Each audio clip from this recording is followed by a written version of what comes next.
You won't believe what happened to me. Imagine this. A group of people claiming to be HOA officers, rolling up to my ranch, flashing fake badges, and demanding access to my property. Sounds crazy, right? But that's exactly what went down. These so-called officials showed up, acting like they owned the place, thinking they could push me around because they thought I wouldn't stand up for myself. What they didn't know was that I'm not your average ranch owner. I'm a former Navy SEAL, and I've been trained to handle situations way worse than this. So when these fake HOA cops thought they could pull one over on me, they were in for a real surprise. It wasn't just a raid, it was an all-out standoff. As tensions started to rise, I realized something wasn't adding up. Who were these people really working for? What do they want from my property? And most importantly, what were they willing to do to get it? I had to stay calm, think fast, and make a choice that could change everything. But there's a twist I haven't told you yet. The whole situation didn't go down like you'd expect, and trust me, you won't see what happens next coming. Stay tuned for part 2 of this insane story /. As I stood there, facing these so-called HOA officers, I couldn't help but feel something was off. They were acting way too confident for people who had no real authority. They were dressed in standard uniforms, but something about their demeanor didn't sit right with me. They seemed too prepared, like they knew exactly what they were doing, and that was unsettling. I'm no stranger to authority. Being a Navy SEAL, I had my fair share of intense situations. But this was different. This wasn't a mission. This wasn't combat. This was personal. And when one of them pulled out a piece of paper claiming I was in violation of some obscure community rule, I realized they were trying to intimidate me into submission. They were hoping I'd back down, thinking they could use fake power to control me. The more they talked, the more I realized they weren't just after a small fine or compliance with a rule. This felt like a setup. But for what? And why my ranch? I knew I had to be careful. These weren't just random people looking to make a quick buck or prove a point. No, there was something bigger at play, something that could affect my entire life. And just as they began pushing further into my property, I knew this was just the beginning of something much darker. What happened next, though, would change everything. As the tension thickened in the air, I could feel the hairs on the back of my neck stand up. These people weren't just here to check some property violations. They were trying to get under my skin, test my boundaries. They knew I had a reputation, a past that most people didn't fully understand. But that didn't matter to them. They were playing a different game, and I was starting to realize that I might have been pulled into something much bigger than I'd ever imagined. The head of the group, a tall, imposing man with a grim expression, kept pushing. He spoke like he was used to getting his way, his voice calm but forceful, like he had practiced this many times before. "This doesn't have to get ugly," he said. "All we need is your cooperation." I stood my ground. "Cooperation? From you? You're not even real officers." The words slipped out before I could stop myself. That's when it hit me. Why hadn't I asked the most obvious question earlier? Where was their paperwork? Where were their real credentials? There was no official documentation, no proper identification. Just a piece of paper that looked like it had been printed off some office printer. The more I thought about it, the more this entire setup seemed orchestrated.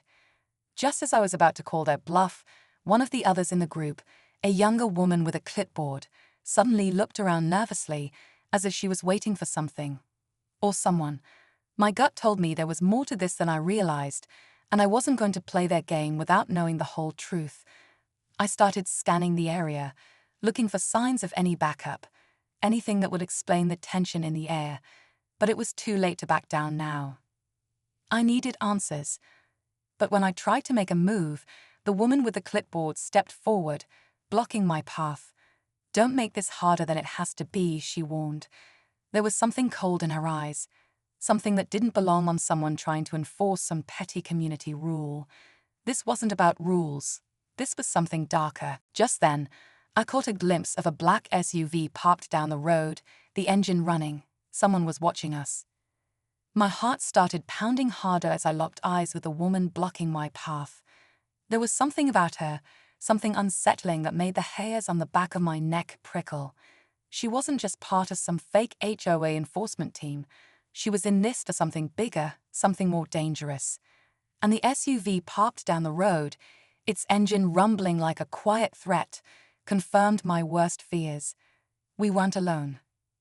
I glanced back at the group, trying to assess their every move. The leader, the one with the calm, authoritative voice, was too composed, like he knew exactly how this was going to play out. But I didn't know how it would end. I could feel the tension tightening around us, like the air before a storm. Every second felt like it could snap into chaos. I wasn't sure if they were trying to intimidate me, trap me, or something worse, but I wasn't going to let them dictate what happened next. I took a slow, deliberate step back, my instincts kicking in. I needed to get a better sense of the situation. The SUV, the strange tension in their eyes. Something didn't add up.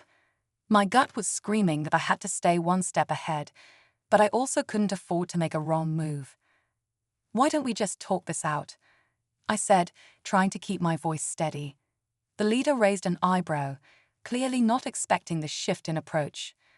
But as I glanced over at the woman with the clipboard again, I noticed her eyes darting toward the SUV. She was waiting for something, someone. I could feel it. The trap was set, and I was about to walk right into it. As I looked around, my senses were on high alert, every nerve screaming that I needed to act fast. Whatever was coming, I had to be ready. But just as I opened my mouth to make a move, I heard a voice, low, but unmistakable, coming from behind me. "Move. Now." Everything stopped. Time seemed to freeze. My eyes whipped around, searching for the source of the voice, but it was too late. The woman with the clipboard had already taken a step back, her face pale, like she knew exactly who that voice belonged to. And that's when I saw him, the person I never expected. I spun around, my pulse racing. Standing there, just outside my property's gate, was a man I never expected to see. His face was unfamiliar, but the look in his eyes wasn't. I knew that stare.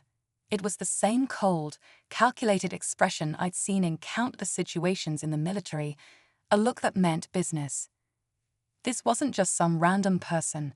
This man, I could tell, was in charge. His eyes scanned the group of HOA officers, like they were pawns on a chessboard. The tension in the air thickened, a sense of dread creeping into my chest.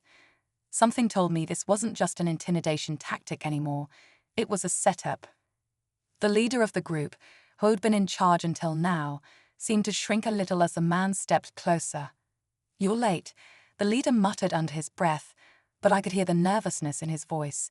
It was like he had lost control of the situation, and for a split second, I saw a flicker of fear in his eyes.